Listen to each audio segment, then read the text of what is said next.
Se você pegou poucos ou nenhum personagem de Nodcry e não sabe como distribuir as suas comps neste confronto abissal, relaxa e agacha que eu vou te ajudar. Hoje eu vou te ensinar a derrotar os 3 bosses do confronto abissal da versão 6.3. Eu tenho o nome de Gás e vamos pro vídeo. Oi! Pra quem não me conhece, meu nome é Hélio e você pode me chamar de Gás. Eu tenho orgulho de dizer que pela primeira vez esse vídeo está sendo dublado em mais de um áudio. Então, se por acaso você se sente mais confortável escutando o vídeo em inglês e não em português, você pode trocar a faixa de áudio aqui embaixo. Dito isso, vamos falar do confronto abissal. O confronto abissal dessa versão foi um dos mais desafiadores na minha opinião, porque eu tive poucas alternativas para poder conseguir passar ele. Por mais que eu tenha personagens fortes e bem buildados, os personagens que normalmente são tidos como alternativas nesse daqui, eu não tenho ou eu não sei jogar, que nem é o caso da Skirk. Por isso, eu vou explicar as estratégias, mesmo não tendo os personagens, para você conseguir fazer com o personagem que você preferir. Mesmo se você não pegou um personagem de Nodcry. Eu consegui fazer com pelo menos 3 comps diferentes cada um, então dá pra fazer alguma variedade. O primeiro boss é o Lorde das Profundezas Desconhecidas, ele é um boss de Nodcry e a mecânica dele é relativamente fácil de entender. Em determinado momento do combate, ou que nas dificuldades 5 ou 6 é logo que o combate inicia, ele vai entrar no modo de defesa e ganhar uma espécie de escudo e invocar 4 cachorrinhos. Quando esse escudo é quebrado, ele toma 20% da vida máxima como dano verdadeiro e todas as suas resistências são reduzidas. Você pode quebrar esse escudo de 2 maneiras, causando dano direto no boss ou matando os cachorros que ele invoca. O escudo dele toma 3 vezes mais dano de reações lunares, enquanto os cachorrinhos não têm nenhum escudo, então você pode causar dano direto a eles. Quando cada cachorrinho morre, ele tira 25% da barra de escudo desse boss. Se você pegou algum personagem de Nodcry, esse boss é o melhor para você poder usar esse personagem. Personagens como Flinz e Nefa, Neferlauma ou a própria Colombina são ótimos aqui. Afinal, ele toma 3 vezes mais dano de reações lunares no escudo. Então você não precisa se preocupar em matar os cachorrinhos, você pode simplesmente focar no boss direto. Mas se você não pegou nenhum personagem de Nodcry, não precisa se preocupar. Você pode agrupar esses cachorrinhos e causar muito dano neles. Assim que você matar os 4, a barra de vida do boss vai ser destruída. Você também pode causar dano direto no boss para você não precisar matar os 4 cachorrinhos e só precisar matar 3 ou 2. Personagens que causam muito dano e que principalmente conseguem lidar com os 4 cachorros ao mesmo tempo são muito bons aqui. A melhor opção para quem não tem um personagem de Nodcry é a Mavuika. E eu vou ser sincero que eu não consegui testar com muitos outros porque a Chasca é single target e eu não buildei a minha Varessa. Então eu não tenho muitos outros personagens pra testar aqui. Os times que eu consegui passar com facilidade foram usando a Nefer, a Mavuika e o Flinz. Mas um dos meus amigos também conseguiu passar usando a Skirk.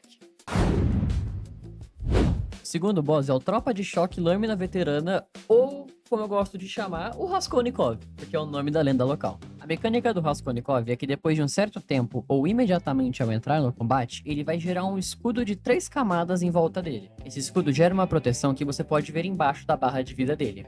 Essa proteção toma dano normal e regenera vida a cada segundo. Enquanto o escudo estiver ativo, todo o dano de eletricamente carregado ou de carga lunar que ele toma é aumentado. Além disso, sempre que ele tomar uma dessas duas reações, a regeneração dele vai ficar mais devagar. Quando cada camada do escudo quebra, ele gera 6 partículas electro e toma 6% da vida máxima como dano. Assim que a última camada é quebrada, ele fica stunado por 13 segundos e todas as resistências dele são reduzidas.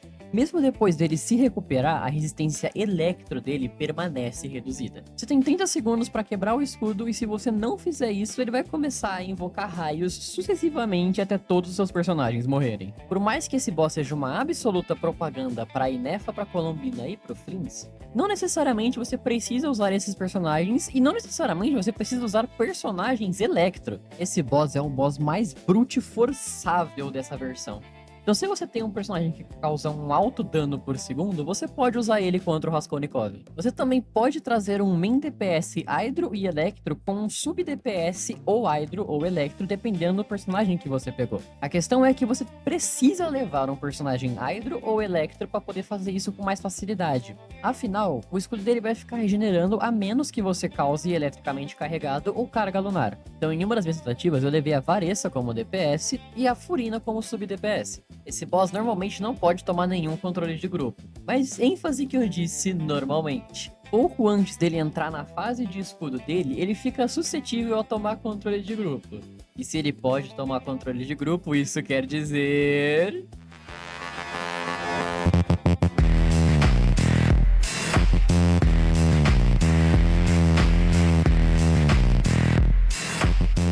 Como eu disse, esse boss tem um pequeno intervalo que você pode causar controle de grupo nele. E por causa disso, você pode causar controles de grupo constantemente nele, ao ponto de que ele não consegue se levantar novamente.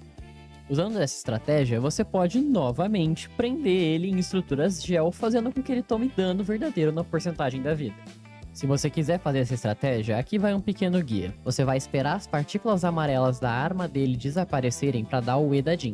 Geralmente fica entre o 1,58 e o 1,57. Após usar a habilidade da Jean, você vai dar um ataque carregado, trocar para o viajante e usar a habilidade elemental do viajante. Isso tem que ser feito sem mexer no personagem, porque é um posicionamento automático. Após isso, você vai dar 2 passos para trás com a Jean, dar um ataque carregado novamente, trocar para o Tighnari, usar a habilidade elemental dele, trocar pro Zhongli, colocar um pilar e voltar pra Jean. Quando você voltar com a Jean, você tem que dar um E carregado pra cima muito rápido e correr pra trás pra sua hitbox não colidir com a hitbox do Raskolnikov. Se você fizer certo, ele vai ficar preso entre o pilar e a pedra do viajante, e você vai poder ultar com o Zhongli para manter ele preso por mais alguns segundos. A ult do Zhongli não tem tempo suficiente para manter ele preso por toda a duração.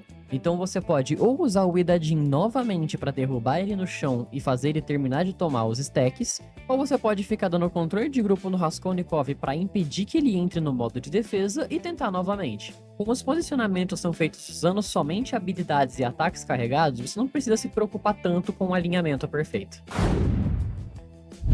O terceiro boss é o Imperador do Fogo e Ferro, e ele já começa a batalha com um escudo de fogo que são os seus chifres. Esse escudo só pode ser quebrado por aplicações elementais, sendo Hydro o mais eficaz. Então é praticamente necessário que você traga personagens Hydro para essa luta. Nas dificuldades 5 e 6, esse boss entra numa fase especial que ele invoca alguns caranguejinhos menores. Cada caranguejinho também tem escudo Pyro, só que tem uma durabilidade menor do que a do caranguejão principal. O boss fica atordoado assim que o escudo dele quebra, perdendo muito suas resistências. A mecânica diferente desse boss é que esses caranguejinhos se comportam de maneira similar aos patinhos do Marreco Marreta ou aos chapéus do cacto mexicano. Quando o escudo desses caranguejinhos é quebrado, eles se jogam contra o caranguejo principal, reduzem o seu escudo e causam dano verdadeiro equivalente a 60% do dano Hydro que eles receberam, mais 10% do dano de qualquer outro elemento. O dano desse ataque kamikaze não pode exceder 15% da vida máxima do boss. A essa altura do campeonato não é segredo que esse boss é uma propaganda pro Neuvillette, mas não necessariamente você precisa usar somente o Neuvillette. Você pode usar personagens que têm aplicação Hydro forte somado a personagens que têm dano Hydro forte. Neuvillette, por si só, obviamente já tem os dois. Mas você pode usar uma combinação como Mona e Moalani, porque a Mona tem uma aplicação melhor que a Moalani e aumenta o dano de vaporizar, enquanto a Moalani tem um dano bruto gigantesco, estacando o máximo de dano possível nos caranguejinhos e fazendo eles colidirem contra o caranguejão. Já quando o escudo do boss é quebrado, ele toma 10% da vida máxima como dano e tem as suas resistências drasticamente reduzidas. O ideal aqui é usar DPS Hydro, mas como esse jogo só tem 2 DPS Hydro que presta, então não tem como fugir muito deles. Obviamente o melhor resultado que eu tive foi com o Neuvillette, mas eu também consegui passar usando a Shaska com sub DPS Hydro e a Moalani com essa estratégia da Mona. Enfim, esse foi o vídeo de hoje. Se por acaso você viu esse vídeo com a tradução em inglês, comenta aqui embaixo se a minha pronúncia ou se o meu sotaque tá impedindo você de entender o que eu tô falando. Na dúvida, todos os vídeos são legendados. Eu ia fazer um guia da Colombina, só que eu perdi o timing e a Colombina já tá quase saindo do banner, então não tem motivos pelo qual eu fazer um guia da Colombina, mas se eu pegar a Zibai, eu pretendo fazer um guia dela. Se vocês conseguiram usando alguma estratégia diferente das que eu usei aqui, você pode deixar nos comentários para ajudar os outros que ainda não conseguiram fazer. Eu prometo que vou responder todos os comentários, ou pelo menos, todos os que eu ler. Um grande abraço do seu Gás Nobre favorito, e até a próxima.